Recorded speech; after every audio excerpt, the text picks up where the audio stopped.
The game world blinked into existence. A horror level. The midnight ring of a telephone cut through the silence. A voice dripping with evil echoed from the receiver. "This is a call from the dead. Anyone who answers will be cursed. No one gets out of here alive." The other players trembled in fear, while everyone else frantically searched for clues to escape this nightmare.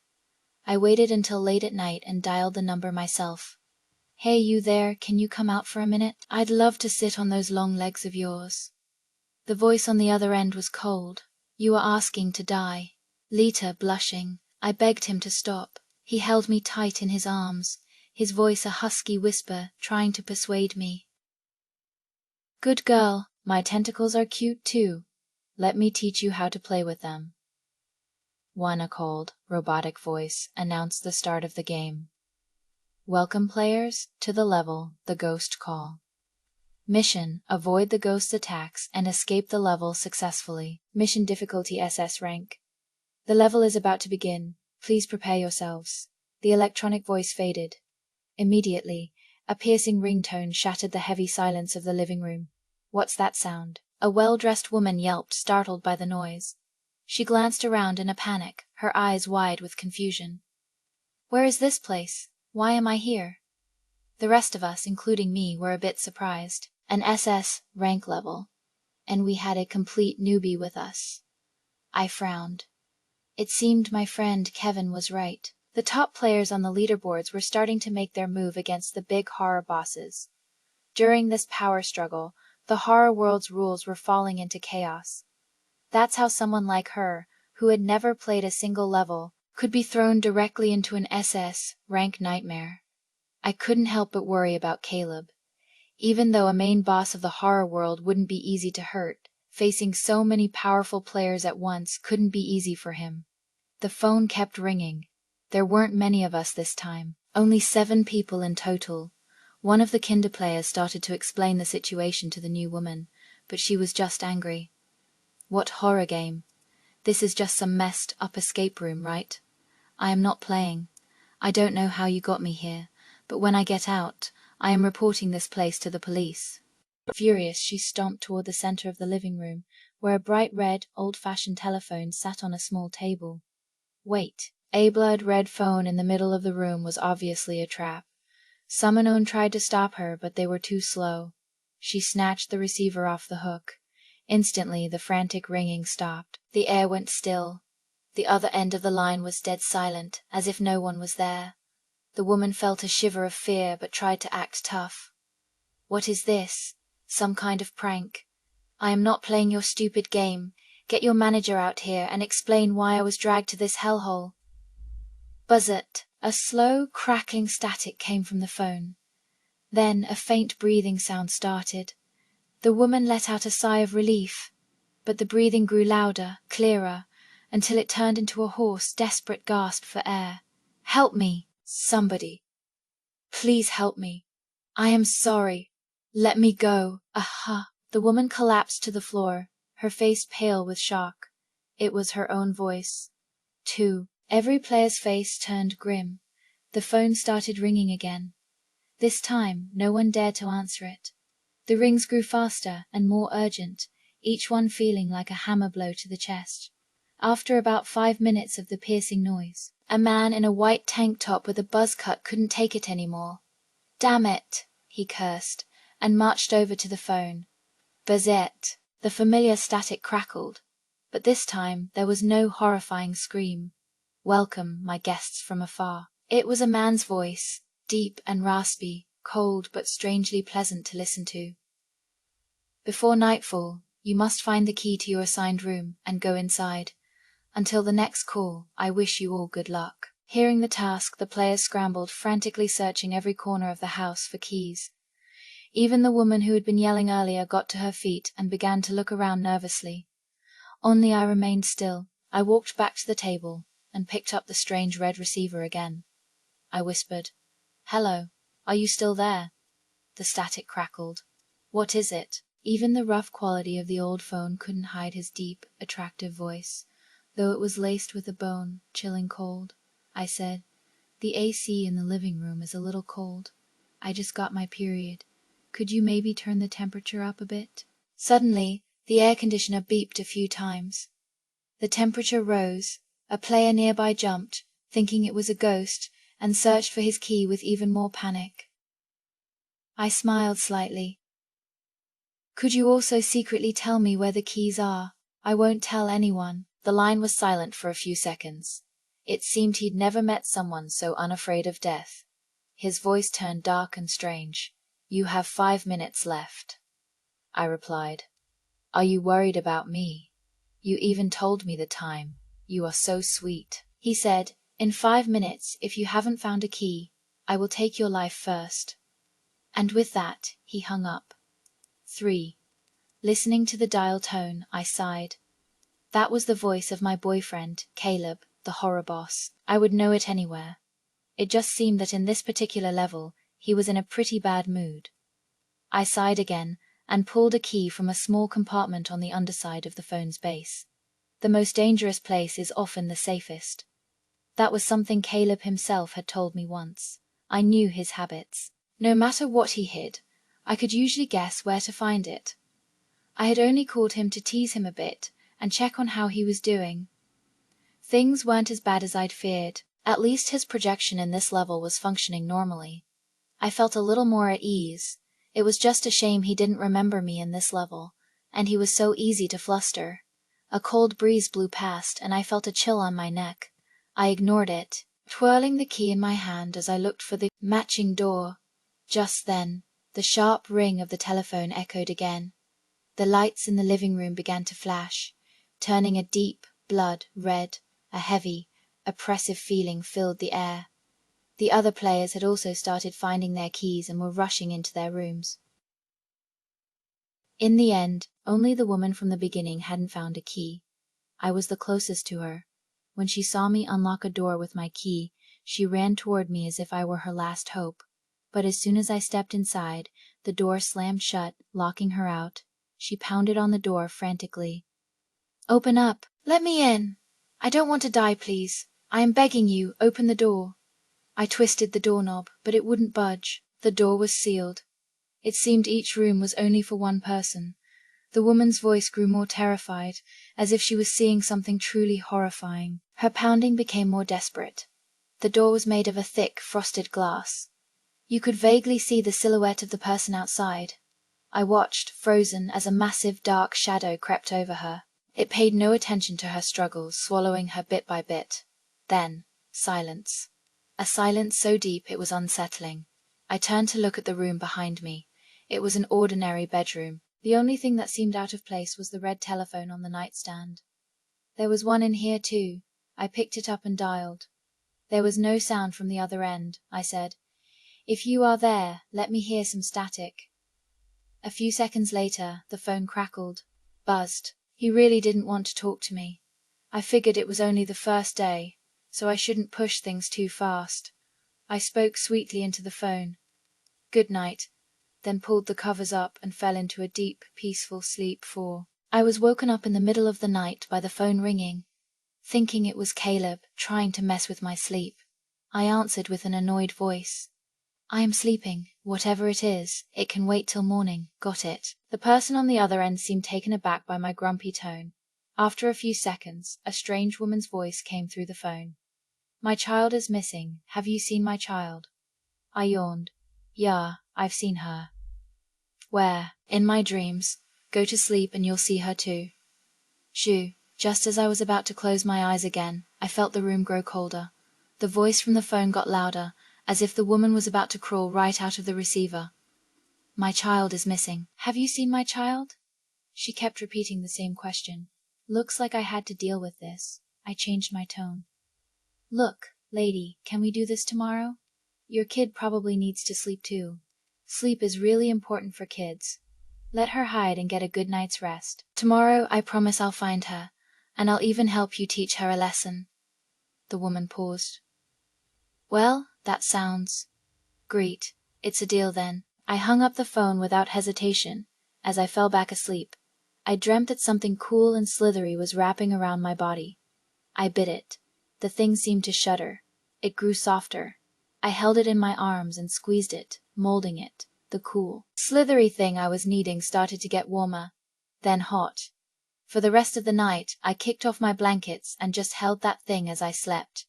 When I woke up the next morning, I found myself lying perfectly straight in bed, the covers tucked neatly around me. I have a bad habit of kicking my blankets off at night. Caleb used to always get up in the middle of the night to cover me again. I smiled, picked up the phone, and said, "Good morning." 5. The person who called me last night was the tenant from upstairs, a pale, worn-out-looking woman. Her eyes were fixed on me.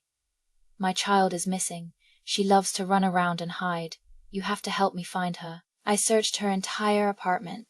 Under the bed, in the closet, the bathtub, the fridge. Nothing. I put the lid back on a large pot. She wasn't in there either.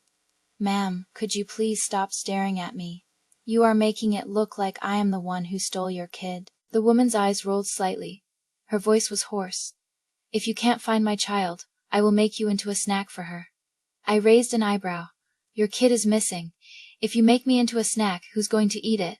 She paused, as if realizing I had a point. I stroked my chin. "I think I know where she is." Her eyes filled with hope. "Where?" I walked over to her and bent down, tapping her stomach. "Knock, knock, little one. I found you." The woman's belly twitched, then suddenly started to swell. A slit appeared, and a bloody hand reached out, trying to grab me. Luckily, I had already stepped back. The hand grabbed at empty air. Slowly, a little girl, about 5 or 6 years old, crawled out of her mother's stomach, covered in blood. Darn it. I was playing hide and seek with Mommy. Why did you have to find me? The little girl shrieked, annoyed. I acted innocent. Do you have any idea how worried your mom was, looking for you all night? At that, the mother reacted. She grabbed the little girl, her face stern. Lily, haven't I told you that I get very worried when I can't find you? The little girl looked scared. Mommy, don't be mad. I just wanted to play hide and seek with you. I added more fuel to the fire from the sidelines. Your mom was so worried about you, and you didn't come out. That's so thoughtless. The mother's expression grew even darker. Thank you for finding my child. Now, I need to have a talk with her, so I won't see you out. Thanks for your trouble. Meeting the little girl's hateful glare, I waved my hand. No problem at all. Naughty kids need to be taught a lesson. I'll just be on my way. As soon as I left the room, I heard the little girl's screams. Mommy, I am sorry, followed by, "You horrible woman eavesdropping outside. I'll get you for this." Oh, looks like I made an enemy out of a creepy little ghost girl. I called back through the door. "Ma'am, you have to be firm with kids, or they'll never listen." 6. The second night came quickly. I was in my room studying the weird red phone. And then I think I accidentally broke it. I stared at the dismantled parts in my hand. My brow twitched. If the phone is broken, how am I supposed to answer it? I had no choice but to try and put it back together. 3 minutes later, somehow, I had turned the phone into something that looked like a bird's nest. So much for my technical skills. But right at that moment, the phone started ringing. I was surprised, then realized that the horror world doesn't have to follow the laws of science. "Are you bored?" The voice on the other end was like a cold wind seeping through the receiver and blowing on my neck. I pulled my collar tighter. "I was bored, yes. I tried calling you, but you didn't pick up." He let out a cold laugh. "This is the call of death. You are the first person to ever actively call the Reaper. You are the Reaper. Scared. Can you come out for a minute? I want to sit on those legs of yours that are probably longer than my lifespan. When I do come out, you'll be dead." I could almost hear him grinding his teeth.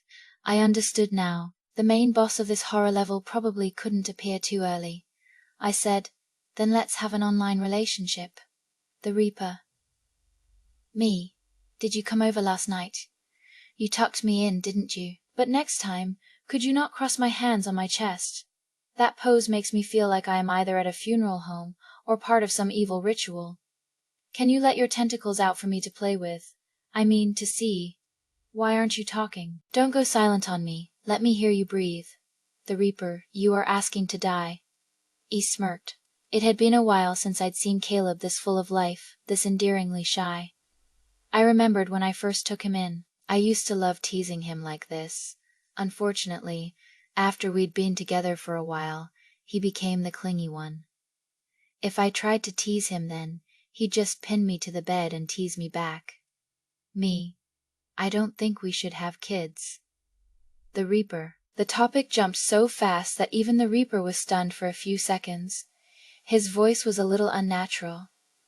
Do you have any idea what you are talking about? Me. Kids are too much trouble. I'd rather spend more time just with you, like right now. He stopped talking to me. The lights in the room suddenly went out. It was like he was impatiently telling me to go to sleep. I smiled and lazily closed my eyes, teasing the Reaper like this and getting away with it. It seemed the amnesiac Reaper still had a soft spot for his girlfriend. 7. At 7 in the morning, the phone rang again. This time it was an old man's voice. He said his legs were bad and asked if I could help him change a light bulb. I went to his place, only to find this was no ordinary light bulb. Who has an eyeball for a light bulb? And it could move on its own. The eyeball hopped around, making it hard to catch. I finally trapped it under a bowl. The old man grinned, showing a mouth with almost no teeth. Put that up there, and the light will turn on. I stood on a stool and installed it, but instead of getting brighter, the already dim room plunged into pitch black darkness. I heard the old man's triumphant laugh as he grabbed my ankle. It's been so long since I've had a tender young girl to eat. I am not supposed to hunt during the day, but I just couldn't wait any longer, so I had to create a little darkness for myself. As he spoke, I could hear him swallowing saliva. The next second he let out a blood-curdling scream. I heard the old man's voice, trembling with fear. I am sorry, I was wrong. I am an old fool. I'll never do it again, please. Don't be angry. My ankle was released, and at the same time, something cool and smooth brushed against my skin. The icy touch made goosebumps rise on my arms. The old man's voice was gone. It was still pitch black, and I couldn't hear a thing. It was like I had fallen into a dark, empty void, if you ignored the tentacles that were now steadily wrapping themselves around me. Not so tough now, are you? The chilly voice, full of ice, was right next to my ear. 8. I immediately hugged the cool tentacles, snuggling against them. I haven't felt these in so long. I've really missed them. The tentacles, which had been menacing and cruel just a moment ago, trembled when I hugged them, and slowly began to warm up. They tried to squirm out of my grasp, but I held on tight. Don't run away. The voice that had been so cold was now grinding its teeth. What do you think you are doing? I wasn't scared of his anger at all. I stroked the surface of a tentacle, petting it gently. I am doing something you'll like. A muffled groan came from the Reaper in the darkness. The tentacles grew hotter, and their tips even curled in what seemed like pleasure. I could hear the forced restraint in his choked sound, even though I couldn't see a thing. Holding his tentacles in the darkness made it feel less terrifying. As I played with his tentacles, I asked him, "Are you always stuck in a dark place like this? Can you not get out?" He didn't answer. I tried to turn around, to touch the person behind me, but my body wouldn't move. It was like I was frozen in place. He finally spoke, his voice hoarse. "You ask too many questions." His cold voice was tinged with a hint of angry embarrassment. "Do you really think I won't kill you?" As he said this, a tentacle wrapped around my neck and began to tighten slowly. The air around me grew cold and thin. I blinked. "I'll stay here with you." The tentacle around my neck froze. It was as if he had never heard anyone say that before. His voice held a hint of self-mockery. He probably didn't even notice. "Why, aren't you afraid of dying?" Of course, I was afraid of dying. But for a moment, I genuinely had the thought of staying here to be with him. In every level, the version of Caleb I met desperately wanted me to stay. But every time, he would fight his own desires and send me away from the horror level. I knew he did it because he loved me, and I had never really done anything for him. I was always passively entering and leaving these levels. I couldn't find his real body, and I couldn't find out why he had crossed from the horror world into the real world in the first place. I wondered if staying in a horror level would help me gather more clues. But after thinking it over, I pushed the idea away.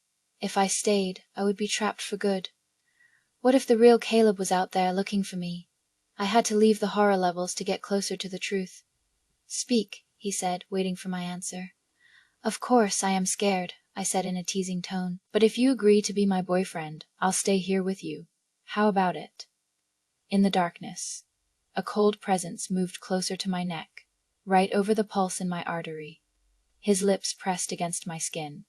"You are not afraid of me." I laughed. "Not only am I not afraid of you, I actually like your tentacles.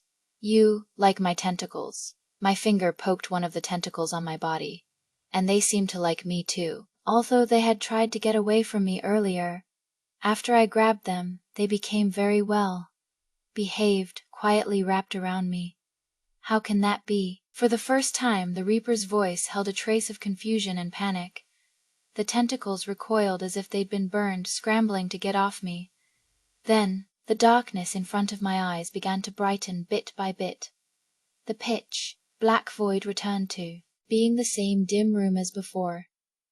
The tentacles vanished, and the old man who wanted to eat me was gone too. I sighed to myself again. This version of Caleb was really innocent.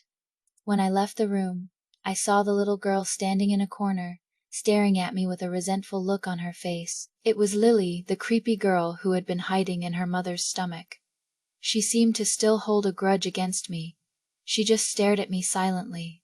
As I walked past her, I greeted her cheerfully.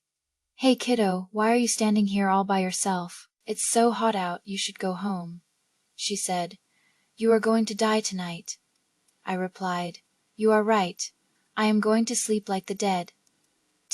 That night, after making sure my door was locked, I stretched out comfortably on my bed. From what I'd observed over the last couple of days, it was dangerous outside at night. But the rooms were safe. As long as you didn't leave your room, no monsters would get in. Except for the main boss, of course. I looked at the blood-red phone on my nightstand, the one the Reaper used to visit me. The phone I had completely dismantled was now, after I had left and come back, magically restored to its original state.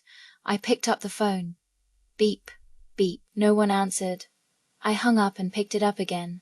Still no answer. I did this about a dozen times. Finally, the phone crackled with that familiar static. The Reaper. "Are you bored? Let's chat. I'll pay you a nickel." For some reason, the more innocent and shy this version of Caleb was, the more he resisted me, the more I wanted to tease him. "It's late. You should be asleep." See, he was already starting to worry about me. I started hitting him with my cheesiest pickup lines. "I can't sleep in a night without you." After a few seconds of silence, the breathing on the other end became a little unsteady. "Do you say that to everyone?" "Of course not. These lines are exclusively for you." It was a shame that later on, Caleb learned all my tricks and used them back on me, leaving my skills useless. The other end of the line went silent. But to me, the silence spoke volumes. "Can you really not sneak out to meet me?" Since the last level, I had forgotten what he looked like. No matter how hard I tried to remember, the face in my mind was a blur. But strangely, all the memories were still there. Every little moment we had shared, including my memories from all the previous levels, they hadn't disappeared. I just couldn't remember his face. It was a strange and unsettling feeling. The Reaper. I can't. After I kept trying to start conversations with him, this shy, proud Reaper started to talk more, and wasn't as cold as before. At the very least, he would give a short reply to whatever I said. And now, when I went quiet, he actually said more than usual. "Is there any other nonsense you want to talk about? If not, I am hanging up." "Yes," I said. "Can you just let me pass the level directly?" His voice turned cold. "A minute ago, you said you wanted to stay with me forever. Now you want to leave already." "That's not it. Let me explain. Starting tomorrow, be careful." The Reaper hung up the phone, but not before leaving me with that cryptic warning. I became serious. It seemed the first 2 days were just the warm-up. The real game was about to begin. When I woke up, it was definitely not like the previous mornings.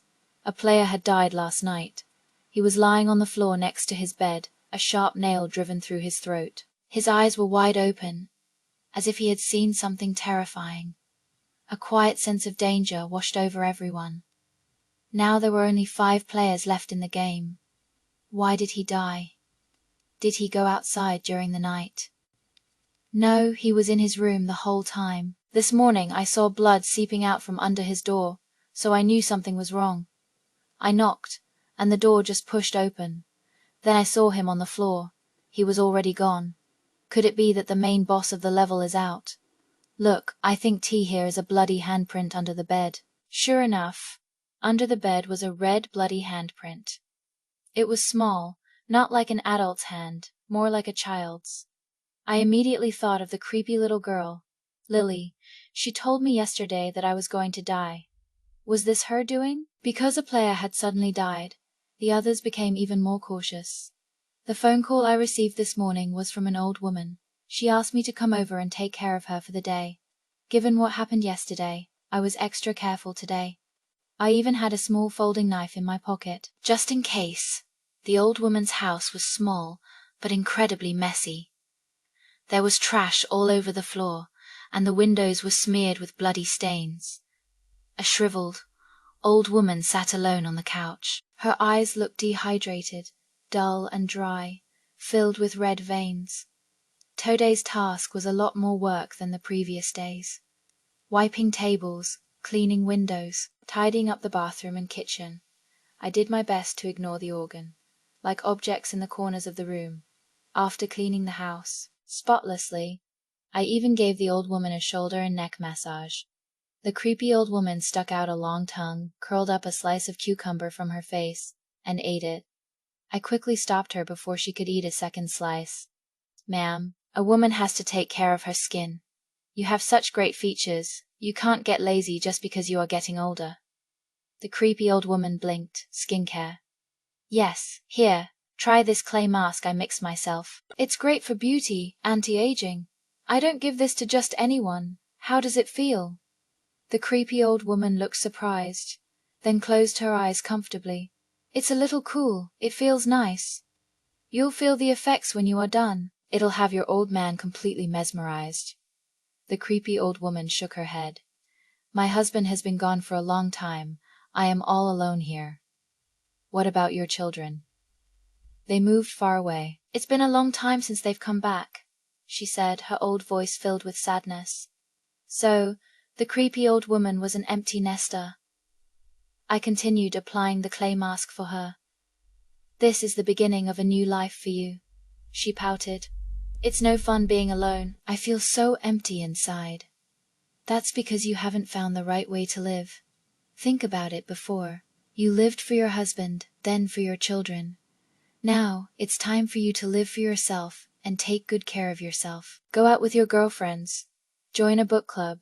Maybe find a nice old guy and go on a date. You could even have a late-life romance. It was as if no one had ever told her she could do these things.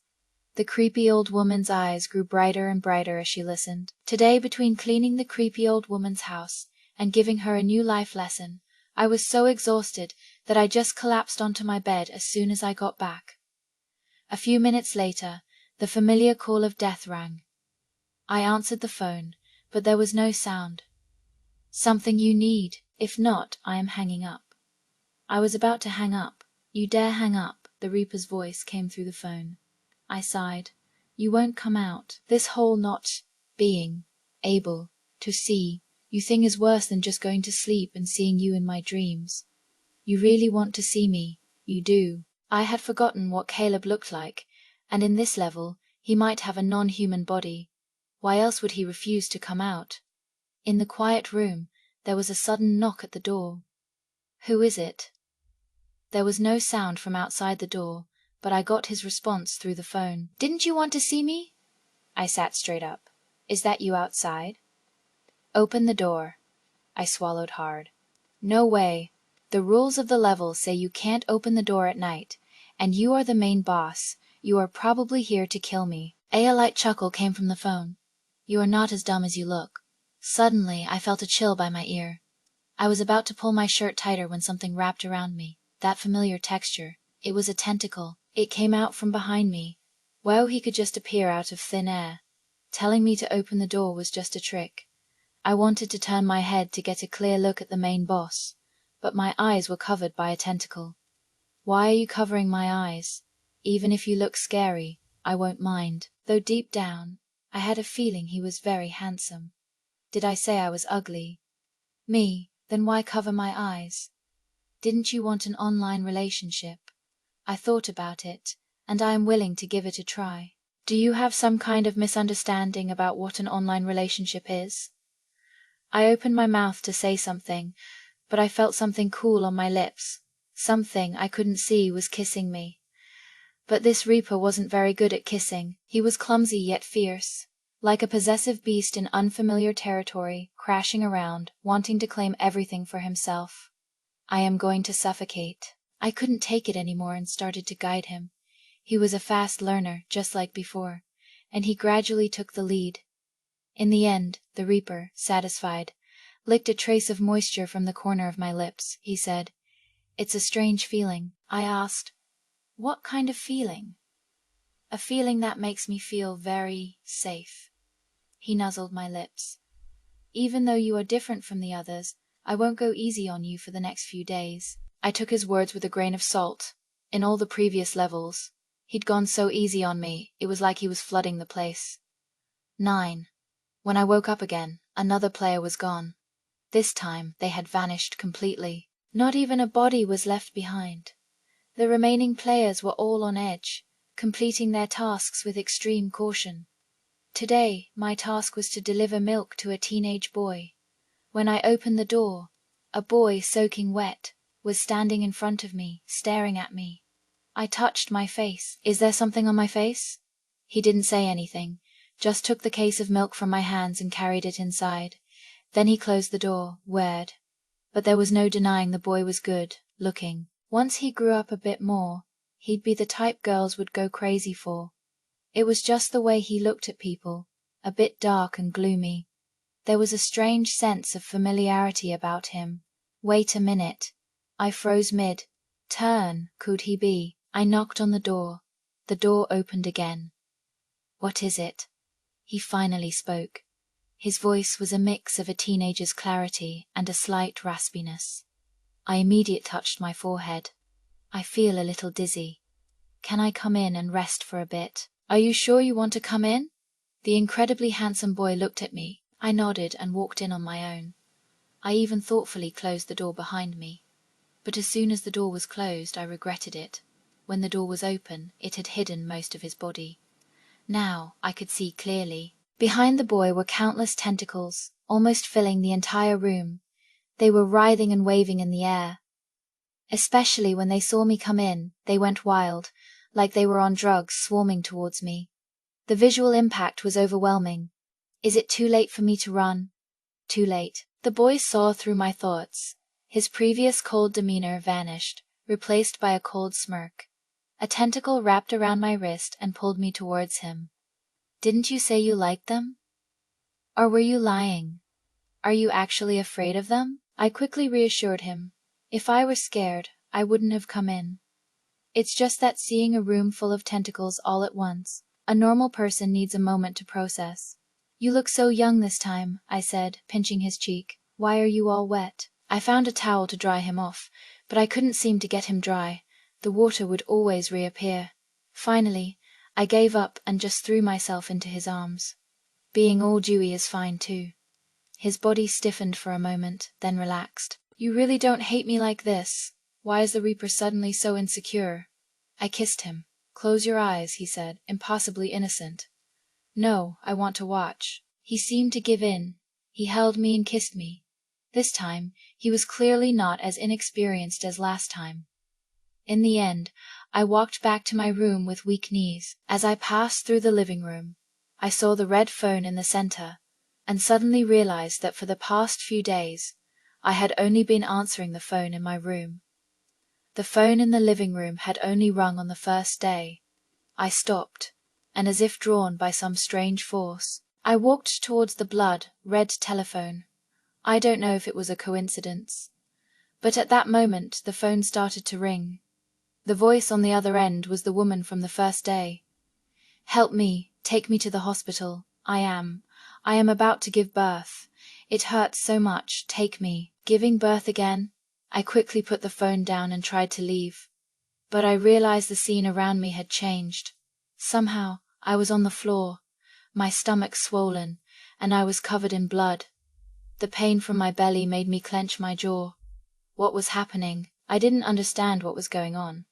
I could only drag my heavy body towards the bedroom. But my strength was fading. I could feel my life draining away. Was I going to die? I repeated Caleb's name in my mind. Just when I thought I was really about to die, the pain vanished. I opened my eyes and found myself standing in front of the weird red phone again. Shaken, I went back to my room, clutching my chest. The pain had felt so real. As I was thinking, a scream came from outside the room. I went out and found a male player trying to hang himself in the living room. Luckily, another player who had just come in saw him and saved him in time. The man was terrified.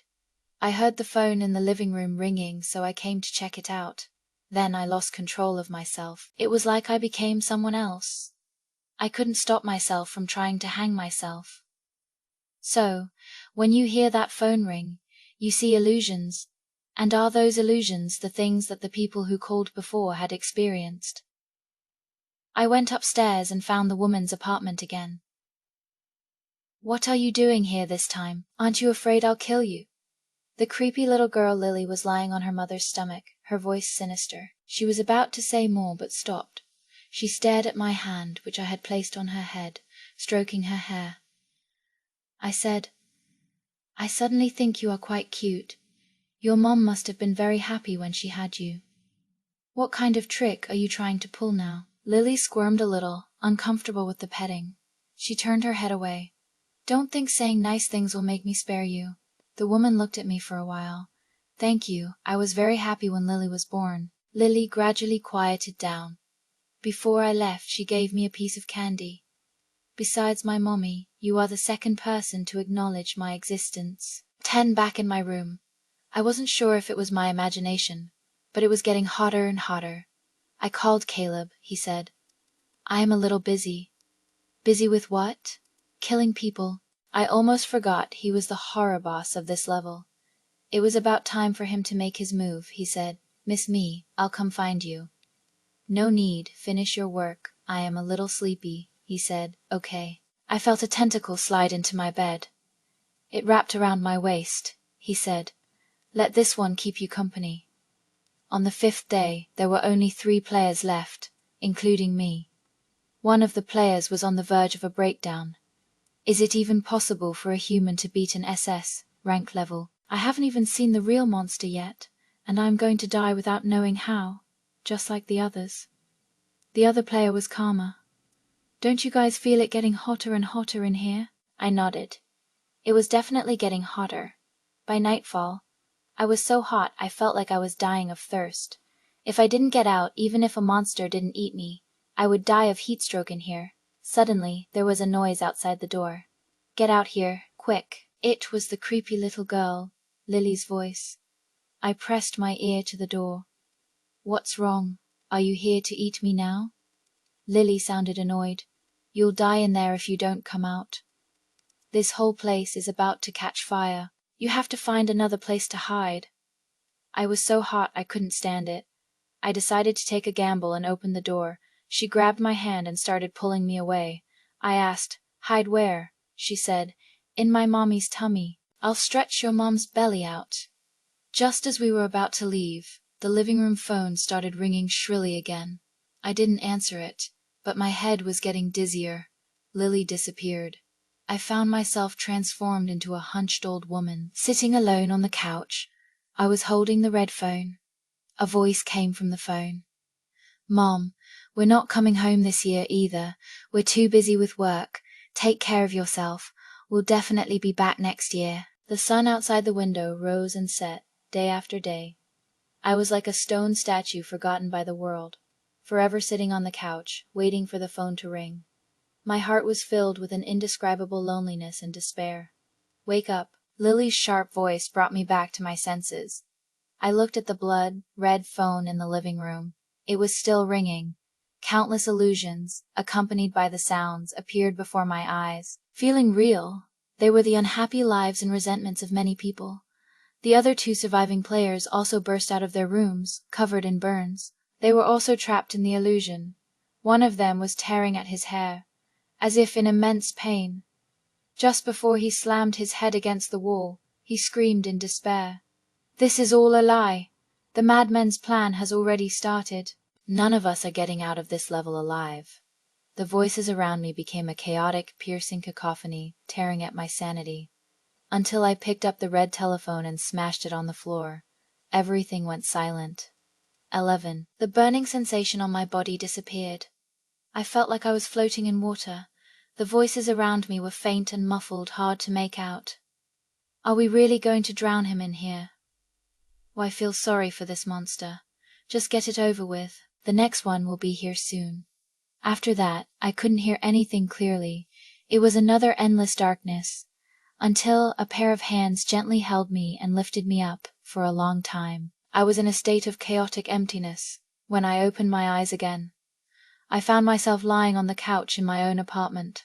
I glanced over and saw a figure busy in the kitchen. My eyes widened.